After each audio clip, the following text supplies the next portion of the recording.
போட்டி முடிஞ்சு எல்லாரும் வீட்டுக்கு கிளம்பிடுறாங்க. அப்போ ராகவ் அபியை அழைச்சிக்கிட்டு வர்றாரு. அபியை அழைச்சிட்டு வரும்போது அபிக்கு வந்து வாமிட்டு வருது கொஞ்சம் நிப்பாட்டுங்கன்னு சொன்னோடனே நிப்பாட்டிட்டு அவர் என்ன பண்ணிடுறாரு, அவர் பாட்டு கார் எடுத்துகிட்டு வீட்டுக்கு போயிடுறாரு.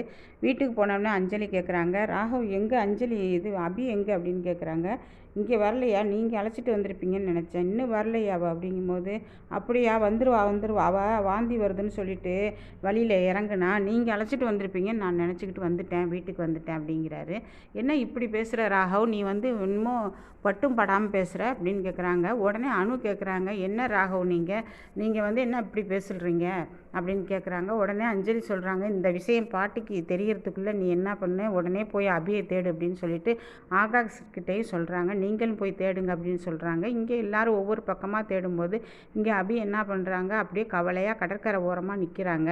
நிற்கும் போது அங்கே விக்னேஷ், அதாவது ஏற்கனவே அபிக்கு பார்த்த மாப்பிள்ளை அங்கே நிற்கிறாரு. பார்த்துட்டு அபியை பார்த்துட்டு, ஏன் அபி மட்டும் தனியாக நிற்கிறாங்க, இங்கே என்ன ஆச்சு அபிக்கு அப்படின்னு நினைக்கிறாரு. அப்போ வந்து அப்படியே பார்த்துக்கிட்டே இருக்கிறாரு, அதாவது விக்னேஷ் பார்த்துக்கிட்டே இருக்கிறாரு. ஒன்றுமே புரியல. அங்கேருந்து வந்து என்ன பண்ணுறாரு, அபிக்கிட்ட பேசுகிறாரு. அபி எப்படி இருக்கீங்க, நல்லா இருக்கீங்களா, என்ன இங்கே தனியாக நிற்கிறேன், இந்த நேரத்தில் தனியாக நிற்கிறீங்க அப்படின்னு கேட்குறாரு. அதுக்கு ஒன்றும் இல்லை, நாங்கள் சும்மா ஓடி பிடிச்சி விளையாடுறோம், ஒளிஞ்சு பிடிச்சி விளையாடுறோம், நான் எங்கே இருக்க கண்டுபிடிங்கன்னு ராகவ் கிட்ட சொன்னேன். அதான் அவர் தேடிக்கிட்டு இருக்கார் போல் தெரியும், நான் எங்கே இருக்கேன்னு தெரியாமல் தேடிக்கிட்டு இருக்காரு, வந்துடுவார், நீங்கள் ஒன்றும் கவலைப்படாதீங்க அப்படிங்கும்போது அவர் சொல்கிறாரு, நான் ரொம்ப சாரி அபி, இந்த மாதிரி எனக்கும் உங்களுக்கு கல்யாணம் நடக்க போகிற நேரத்தில் ஒரு மாதிரி நடந்துருச்சு, நான் வந்து உங்களுக்கு சாரி கேட்கணும்னு நினச்சேன் அப்படின்னு விக்னேஷ் சொல்கிறாரு. ரொம்ப சாரி அபி அப்படிங்கிறாரு. நீங்கள் அந்த நடந்ததுக்கு நீங்கள் என்ன பண்ணுவீங்க விக்னேஷ் அப்படின்னு சொல்லிட்டு சொல்கிறாங்க. சரி வாங்க அபி, நான் கொண்டு போய் உங்கள் வீட்டில் விட்டுட்டு போகிறேன் அப்படிங்கும்போது, இல்லை அவர் வந்துடுவார் அப்படிங்கிறாங்க. அப்போ என்ன பண்ணுறாங்க, சரிங்க அபி, நான் உங்களுக்கு துணைக்கு நிற்கிறேன் அப்படின்னு சொல்லிட்டு நிற்கிறாரு, பேசிக்கிட்டே நிற்கிறாரு. நின்றுட்டு இருக்கும்போது என்ன பண்ணிடுறாரு, ராகவ் இங்கே என்ன பண்ணிகிட்டு இருக்காரு, அபியை தேடி அல்ல, நீ எங்கே போய் தொலைஞ்சியோ, எங்கே தான் போனேன், விட்ட இடத்துலையும் நிற்கலை, எங்கே போய் தொலைஞ்ச அப்படின்னு மனசுக்குள்ளேயே திட்டிக்கிட்டே எங்கே பார்த்தாலும் தேடுறாரு ராகவ். அப்போ ராகவுக்கு இவர் வந்து அபிக்கு தெரியாமல் மெசேஜ் பண்ணிடுறாரு, இந்த இடத்துல நிற்கிறாங்கன்ட்டு. அதே மாதிரி அங்கே வந்துடுறாரு, ராகவும் வந்துடுறாரு. அபி வந்து ராகவை பார்த்ததும் ஓடி போய் கட்டி பிடிச்சிக்கிறது அப்படியே நிற்கிறார் ராகவ், அப்படியே நிற்கிறாரு. விக்னேஷை பார்த்துட்டு ரொம்ப தேங்க்ஸ்ன்னு சொல்லிட்டு கண்ணாலேயே காமிக்கிறாரு.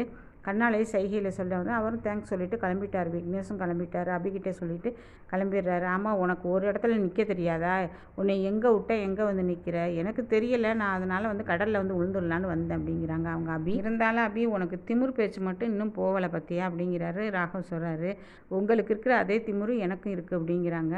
சரி வா வந்து தொலை அப்படிங்கிறாரு. என்ன வந்து தொலை, நான் நிற்கிறேன், இங்கேயே நிற்கிறேன், நீங்கள் போங்க அப்படிங்கிறாங்க. சரி வந்து ஏறு காரில் அப்படின்னு சொல்லிட்டு எல்லாருக்கும் ஃபோன் அடித்து சொல்கிறாரு இவர், அபி வந்து கிடச்சிட்டா, நான் அழைச்சிட்டு வரேன்ட்டு. அதுக்குள்ளே இங்கே அபி காணுன்னு சொல்லிட்டு பாட்டிக்கு உடம்பு முடியாமல் போயிடுது. அப்போ என்ன பண்ணுறாங்க, சொல்லலை, அவங்க சொல்லாமல் இருந்துடுறாங்க. ஆனால் அபியை காணும் சொல்லிகிட்டு இருக்கும்போது இவங்க வந்து அஞ்சலி உண்மையை சொல்லிடுறாங்க. அபியை வந்து ராகவ் கூட்டிகிட்டு வராமல் விட்டுட்டான், இப்போ தேடிக்கிட்டு அலையிறான்னு சொன்னோன்னே அவங்களுக்கு உடம்பு முடியாமல் போனோடனே இங்கே அபியை பார்த்தோன்னா அவங்களுக்கு ரொம்ப சந்தோஷமாயிடுது. அபி, நீ வந்து ஒரு ஃபோன் பண்ணலாம்ல அப்படிங்கும்போது, என் ஃபோனே அவர் காரில் தான் பாட்டி இருக்குது, நான் வாந்தி வர மாதிரி இருக்குன்னு சொல்லிட்டு இறங்குனா இவர் விட்டுட்டு போயிட்டார் அப்படின்னு சொல்லிட்டாங்க அபி. உடனே ரொம்ப கோவப்படுறாங்க பாட்டி. என்ன ராகவ், உனக்கு என்ன அறிவு இல்லையா, இவன் நம்மளை நம்பி வந்தவ, ஏன் இப்படி பண்ணுற அப்படிங்கிறாங்க. அடுத்த நாள் ராகவுக்கு சாப்பாடு எடுத்துகிட்டு போகிறாங்க அபி. அங்கே லாவண்யாவும் உட்காந்துக்கிட்டு என்ன பண்ணுறாங்க, போகாமல் உட்காந்துருக்காங்க. ஏங்க நீங்கள் போய் சாப்பிடுங்க, இவருக்கு நான் சாப்பாடு வச்சு கொடுக்கணும்ல அப்படிங்கிறாங்க. நீ சாப்பிட்டியா அப்படின்னு ராகவ் கேட்குறாரு. இல்லை, நான் இன்னும் சாப்பிடலை அப்படிங்க. நீ உட்காரு சாப்பிடு அப்படிங்கும்போது லாவண்யாவை சொல்கிறாங்க, நீங்களும் சாப்பிடுங்க அப்படிங்கிறாங்க. எனக்கு வேணாம், அப்போ பார்க்க வச்சு நாங்கள் சாப்பிட்டோம்னா எங்கள் வயிறு வலிக்கும் அப்படிங்கும்போது உடனே கோவமாக எழுந்திரிச்சு போகிறாங்க லாவண்யா நீனும் சாப்பிடு, இங்கே தான் சாப்பாடு நிறையா இருக்குல்ல அப்படின்னு ராகவ் சொல்கிறாரு.